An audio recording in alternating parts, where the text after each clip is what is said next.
کی موسیٰ علیہ السلام اپنے رب سے دعا کیجیے۔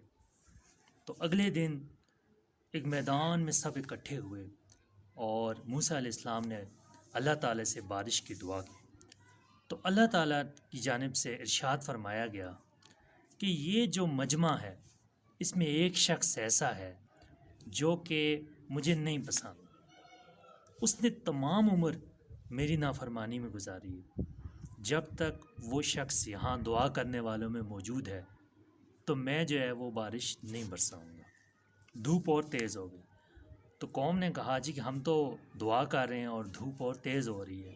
تو موسیٰ علیہ السلام نے سارا ماجرا عرض کیا، جس کے جواب میں اب فرما دیا گیا جی کہ وہ جو شخص بھی ہے وہ خود بخود نکل جائے یہاں سے، ورنہ بارش نہیں ہوگی۔